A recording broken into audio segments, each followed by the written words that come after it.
धर्म की जय हो, अधर्म का नाश हो, सभी विश्व के प्राणियों में सद्भावना हो। इस वैदिक सनातन संस्कृति के साथ सिद्धांत प्रणाम। आज सिद्धांत संग्राम की टीम है उत्तम नगर के उत्तम कुमार के साथ। जी हाँ, मैं बात कर रहा हूँ पूर्व प्रत्याशी और नजफगढ़ भाजपा जिला के पूर्व अध्यक्ष और हर दिल अजीज मोदी मिशन ट्रैक पर बढ़ते हुए, जिनके आदर्श, जिनका सपना, जिनका संकल्प है मोदी, और मोदी के बताए रास्तों पर उनका टैगलाइन ही है कि कदम कदम बढ़ाए जा, मोदी जी का गीत गाए जा, ये ज़िंदगी है मोदी के लिए, मोदी पर लुटाए जा। इसलिए तो कहते हैं कि अब की बार 400 पार, और 400 पार इस टैगलाइन को सत करने के लिए उत्तम नगर के तमाम उन लोगों से जो लाइन में खड़े अंतिम पायदान पर हैं, उनके साथ बालाजी मेहंदीपुर की धार्मिक यात्रा, और मांगा उनसे आशीर्वाद जो अब की बार हैट्रिक मोदी सरकार और अब की बार 400 पार। जैसे मोदी जी अपनी मां से आशीर्वाद लेकर जनसेवा करते हैं, उसी तर्ज पर कृष्ण गहलोत भी मां से आशीर्वाद लेकर जनता के जनपद पर मोदी मिशन ट्रैक को आगे बढ़ा रहे हैं। अब की बार 400। माता जी क्या कहना चाहिए? आपके बेटे पूरे क्षेत्र में? मेरे बेटा पूरे क्षेत्र में बहुत काम कर रहे हैं, बहुत बेटा बहुत बड़ा किया। मेरा राम बेटा से और सीता भविष्य जी इतना काम कर रहे हैं, मेरे बेटा बहुत काम कर रहे हैं। सभी कहते हैं आपके बेटे को श्रवण कुमार। हाँ, तो आपको लग रहा है कि ऐसे बेटे पे नाज है? हाँ, बहुत गर्व सम्मान अपने बेटा का। आपको लगता है कि हर घर में कृष्ण गहलोत जैसा बेटा हो? जैसा बेटा होना चाहिए जी। आज बालाजी के लिए सभी जा रहे हैं, 200 लोग। हाँ, क्या कहना चाहेंगे? बहुत आशीर्वाद दे रही इसमें मेरा बेटा पूरा पढ़ो और तो दास हो खूब बढ़िया दर्शन कर काम अपने। मोदी जी भी अपनी माँ को बहुत प्यार करते थे और कृष्ण गहलोत भी आपको बहुत प्यार करते हैं। प्यार करते मेरा बेटा जी। मेरा माँ से अपने पापा से बहुत प्यार करता है जी। हाँ, ये थी माँ की ममता और आशीर्वाद दिया सभी यात्रियों के लिए। कहते हैं कि हर सफल व्यक्ति के पीछे कहीं न कहीं नारी शक्ति का स्थान होता है, और बढ़े चलो, और ख़ास करके उत्तम नगर विधानसभा में हर असंभव काम, चाहे जिला नजफगढ़ का जब अध्यक्ष रहे या जब इन्हें प्रत्याशी बनाया गया, हर काम में जीवन साथी का हमेशा महत्वपूर्ण रोल रहा है। और सिद्धांत संग्राम चैनल का सौभाग्य है कि आज पहली बार हम उनसे बात कर रहे हैं, उनके दिल की बात, उनकी मन की बात, जो हर एक नारी शक्ति तक ये बात पहुंचनी चाहिए कि हर एक व्यक्ति की सफलता की बुनियाद जब मजबूत हो, वही कहीं न कहीं मोदी से और मोदी की गारंटी से जुड़ा हुआ है। तो आइए चलिए आपको डायरेक्टली चलता हूँ उस महिला शख्सियत से जो एक शक्ति है, एक हस्ती है, और कृष्ण गहलोत जैसे व्यक्ति के लिए कहीं न कहीं ऊर्जा है, जहाँ से ऊर्जावान होकर हर वो सरोकार को हाथ लगाते हैं जिसमें लगता है कि बिल्कुल मुश्किल है, लेकिन वो बिल्कुल आसान हो जाता है। लोग कहते हैं, लोगों का फीडबैक है, मीडिया से बातचीत में उन्होंने कहा कि सबके घर में हो बेटा कृष्ण गहलोत जैसा। तो सचमुच में आइए चलिए उस व्यक्ति को नमन करते हुए उनके जीवन साथी से हम बात करते हैं कि कैसा महसूस करती हैं, और आज की बालाजी की असीम कृपा बीच आज फिर 200 लोग जा रहे हैं बालाजी के दर्शन करने। जी नमस्कार जी।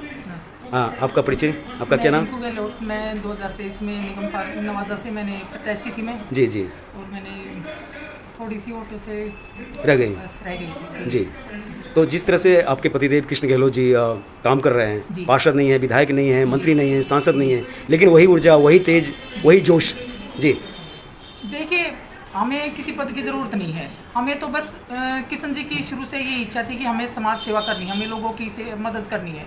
और यही सिलसिला हमने आज से, आप ये लगा लो कि 25 साल पहले किशन जी ने अपनी यात्रा शुरू की थी राजनीति की। और हमारा घर परिवार में कोई पीछे से ये नहीं कि हमारा राजनीति जुड़ा बैकग्राउंड नहीं, हमारा कोई बैकग्राउंड नहीं है। किशन जी ने शुरुआत की थी और भगवान का आशीर्वाद भी रहा है। ये है कि हम, इनका लक्ष्य नहीं है कि भाई हम 2008 में 2013 में विकासपुर से विधानसभा से इन्होंने विधायक का चुनाव लड़ा था, खुदा न खास्ता वहाँ रह गए, लेकिन हमने फिर यहाँ के नवादा में हमने फिर पार्षद का लड़ा, हम 2 बार जीते हैं, और 2020 में हमने फिर विधायक का किया। तो भगवान की दया से फिर वही बात है कि हो सकता है कि ऊपर वाले की मर्जी ना हो, फिर रह गई थी।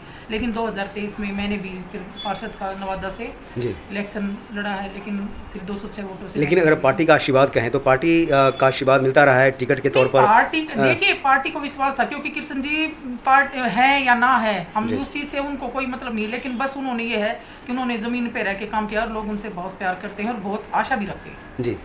कहते हैं कि अपने लिए तो हर कोई जीता है, लेकिन समाज के लिए जीना, और ख़ास करके बिना किसी पद, किसी पावर का। और सचमुच में जो लोगों ने फीडबैक दिया है वाकई अमूल्य है, जो आज की समय में मोदी गारंटी के साथ जुड़ा है। तो ऐसे मोदी गारंटी के साथ जुड़ा हुआ लाइन पे खड़े अंतिम व्यक्ति दीनदयाल उपाध्याय संकल्प मुखर्जी मार्ग बढ़ते हुए मोदी मिशन के साथ आइए बात करते हैं कृष्ण गहलोत जी। आज एक बस नहीं 2 बसों के साथ जा रहे हैं बालाजी के दर्शन करने, लेकिन आज खास डे है, फाउंडेशन डे भी है। तो आइए चलिए बात करते हैं क्या कहते हैं उत्तम नगर के श्रवण कुमार जी। नमस्कार जी। विजय जी, बताइए क्या पूछना चाह रहे हैं। अगर आज की बात करें तो एक बस नहीं 2 बसें हैं, और वो भी बालाजी का, और आज खास डे है, फाउंडेशन डे भी है बीजेपी की। देखो, हमने एक निर्णय किया कि हम अपनी उत्तम नगर विधानसभा से प्रत्येक महीने अपनी माताओं को, बहनों को, भाइयों को निःशुल्क तीर्थ यात्रा का हमने एक जय श्री राम बनाया था। तो आज ये तीसरी तीर्थ यात्रा, आज हम मेहंदीपुर बालाजी जा रहे हैं। आज हमारी भारतीय जनता पार्टी का स्थापना दिवस भी है। आज इस उपलक्ष्य में हम अपने क्षेत्र के भाई बहनों को 2 बसों में हम आज मेहंदीपुर बालाजी के दर्शन कराने के लिए लेकर के जा रहे हैं। लेकिन फाउंडेशन डे पे इतना शानदार पार्टी को गिफ्ट देना, मतलब आउट ऑफ स्टैंडिंग।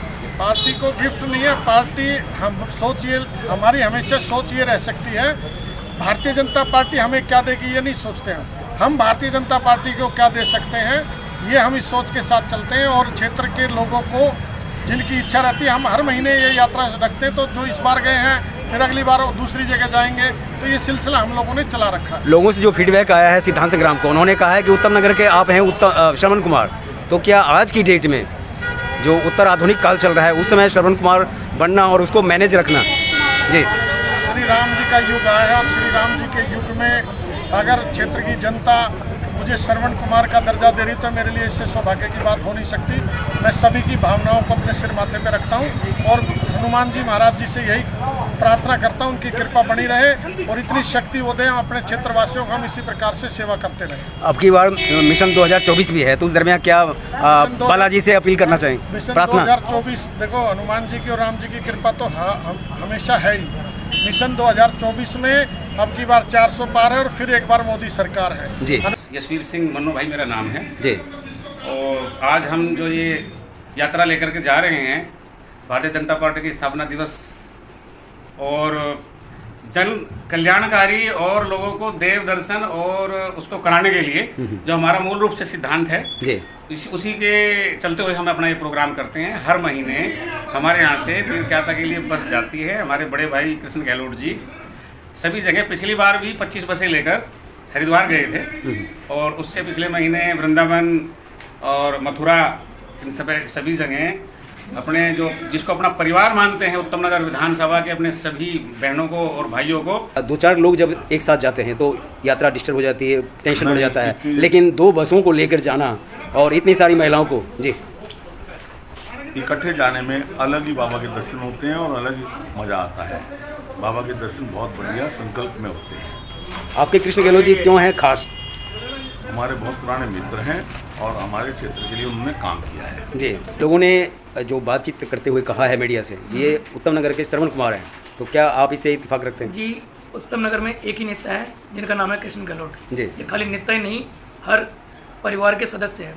किसी को भी किसी भी प्रकार की कोई भी जरूरत होती है, रात में, दिन में, या हमेशा उनके साथ खड़े होते हैं। अभी इनके पास कोई भी दायित्व नहीं है जी, लेकिन फिर भी जनता की सारी शिकायतें दूर करने में ये हमेशा तत्पर रहते हैं। जी। कोई दिक्कत नहीं आती, बालाजी की कृपा है, सब मैनेज हो जाता है। जब आप कोई धार्मिक काम करते हो, सच्चे मन से करते हो, तो वो परमात्मा आपको अपने आप ही शक्ति दे देता है। तो कृष्ण गहलोत जी इस तरह का कैसे रिस्क लेते हैं? रिस्क नहीं ले रही है, उनकी सेवा भावना है जी। तो क्या लग रहा है कि कृष्ण गहलोत जैसे लोगों की संख्या बढ़नी चाहिए समाज में? बिल्कुल बढ़नी चाहिए। कृष्ण गहलोत जी तो वो शख्सियत हैं जो निजी स्वार्थ से ऊपर उठ के जनता की सेवा में हमेशा लगे रहते हैं जी। करते हैं। हमारी बहुत सारी महिलाएं, मेरे साथ बहुत सारी महिलाएं जुड़ी हैं, सभी की सभी बहुत एक्साइटेड हैं और बहुत ज़्यादा बढ़ चढ़ कर भाग लेती हैं। और भाई साहब का जो काम होता है ना, ले जाने का रास्ते में कोई दिक्कत नहीं आती, और वहाँ जाकर भी मतलब इतना बेस्ट गिफ्ट भी मिलता है महिलाओं को, जैसे उनको अच्छे से सम्मान दिया जाता है, और उसके बाद खाने की नहीं, पीने की नहीं, किसी चीज़ की कोई कमी नहीं। इसलिए भाई साहब के साथ जुड़े हैं और भाई साहब के साथ बहुत ज़्यादा एक्साइटेड रहती हैं सारी महिला, ऑल महिला टीम। तो यहाँ से 2 बसें जा रही हैं, और भाई साहब बिना लालच के, बिना किसी से मतलब से रिश्ता रखते हैं, और इन लोगों से भी बस इनका जो है ना समाज सेवा के हिसाब से करते हैं। ये नहीं है कि इलेक्शन है तो हमने ये काम कर दिया, या हमको टिकट मिलने वाला है तो ये काम कर दिया, क्योंकि कुछ लोगों का होता है कि टिकट मिलने वाला होता है, या कुछ ऐसी उनसे लालच होता है तो करते हैं, लेकिन यहाँ पर ऐसा कुछ नहीं है। तो अगर पिछले अनुभव की अगर बात करें तो कृष्ण गहलोत जी कैसे खाने पीने से लेकर आने जाने बढ़िया तक? सर, बहुत बढ़िया, मज़ा आ गया। जी पिछली बार हम लोग गए थे क्या कहते हैं अपना ये जी, तो उस यात्रा में मथुरा में, तो जी, वहाँ पे भी बहुत अच्छा रहा इनका, हरिद्वार में भी बहुत अच्छा रहा। तो क्या लग रहा है कि मतलब लगता नहीं है कि मतलब हम ग्रुप में जा रहे हैं, लग रहा है कि मेंबर ऑफ फैमिली के साथ जी बिल्कुल। कृष्ण गहलोत जी इस तरह से एहसास दिलाते हैं। बालाजी की बुलावा आया है तो क्या कैसा महसूस कर रहे हैं? जी, आपको क्या लग रहा है कि इस तरह का प्रोग्राम जो है जाने का टूर जो है बराबर होते रहना चाहिए? होते रहना चाहिए जी, कृष्ण भैया की तो कृपा रही है, ऐसे तो होता है। कृष्ण भैया की कृपा है। हाँ, कृष्ण गहलोत भैया की कृपा है। आप पहली बार जा रहे हैं कि इससे पहले भी? पहली बार। तो कृष्ण गहलोत जी के लिए क्या कहना चाहेंगे जो इतनी सेवा और इतनी सारी व्यवस्था करते हैं? सारी व्यवस्था है, सब बढ़िया है। जी सीता जी, सीता जी, इतना आपका सुंदर धार्मिक नाम है और एक धार्मिक यात्रा कर रही हैं, तो आप पहली बार जा रही हैं कि इससे पहले भी? पहली बार। जी, तो कृष्ण गहलोत जी के बारे में क्या सुना है, क्या जाना है और आज मौका भी मिल गया? बहुत अच्छे हैं इनका सब कुछ, मतलब करते हैं, सब धार्मिक काम कर रहे हैं, हमारे तरफ से बहुत इनके लिए धन्यवाद। जी, सबको मिले ऐसा भाई, और देख पा रहे हैं कि इनकी मुस्कान, इसका मुस्कुराहट बता रहा है कि जब बहनें खुश हैं हमारे घर की जो प्रयास कर रहे हैं, क्योंकि पहले ही हरिद्वार भी लेकर गए थे लोगों को। जी, तो बहुत अच्छा प्रयास है लोगों से जुड़ने का। आप गई नहीं लेकिन आपको पता है कि हरिद्वार टूर भी गया था, हाँ जी, हाँ जी। तो उसका क्या फीडबैक आपके पास आया, क्या अरेंजमेंट था? आप नहीं थी लेकिन जो लोगों ने बताया। बहुत अच्छा था, वीआईपी अरेंजमेंट था, और ये मतलब देखो जान भक्तों के लिए सुविधाएं होनी चाहिए। मेन क्या है, आप आस्था के साथ जा रहे हो किसी का, तो आप सुविधाएं होनी चाहिए, वो सबके पास। आस्था के साथ जा रहे हैं लेकिन नारी सुरक्षा की बात आती है, उनको देखभाल, उनकी केयर सबसे नहीं हो पाता है, ये मानती हैं आप? जी जी बिल्कुल। तो उस मामले में कृष्ण गहलोत जी के बारे में क्या सुना है, क्या जान? सुरक्षा दी हर तरह से, लगे वो देखते हैं अभी भी इस बार बहुत अच्छे सुरक्षा दी है उन्होंने, इतनी सिक्योरिटी के साथ लेकर जा रहे हैं, जी। लेकर घर तक वापस लेकर जाना भी इन्हीं की जिम्मेदारी है, और है भी। कि ये पहली यात्रा है कि इससे पहले भी यात्रा कर चुकी है? ये सर हमारी पहली यात्रा है। जी, तो क्या जिज्ञासा आपके मन में क्या चल रहे हैं? बालाजी की पहली यात्रा है। जी, हमारी जिज्ञासा ये है कि हमारे जो मोदी जी हैं बहुत अच्छा काम कर रहे हैं, और हम बालाजी जाएंगे, हम यही प्रार्थना करेंगे बालाजी से कि हमारे मोदी जी फिर आए और हमारी जनता के लिए इसी तरह से अच्छे काम करें। कृष्ण गहलोत जी न पार्षद हैं, न विधायक हैं, न MP हैं, लेकिन इस तरह से लगातार कंटिन्यू इस तरह की सेवा, जहाँ कुछ मिलना नहीं, सिर्फ निकलना है, देना है। जी, देखिए, विधायक होना या निगम पार्षद होना कोई जरूरी नहीं है। एक देश के प्रति और एक सनातन धर्म के प्रति जो उनकी आस्था है, आप देखेंगे वो पिछली बार कई महीनों से लगातार मंगलवार को हनुमान चालीसा करा रहे हैं, बिना किसी स्वार्थ के, बिना किसी पैसे के। वो घर घर गली गली जाते हैं, वहाँ पर हनुमान चालीसा का आयोजन करते हैं। तो कृष्ण गहलोत जी का जो व्यक्तित्व है वो किसी पद का मोहताज नहीं, वो बिना पद के अपने आप को पब्लिक के बीच में लोगों की सेवा के लिए और समाज की सेवा के लिए और धर्म की सेवा के लिए अपने आप को उन्होंने आहूत किया हुआ है।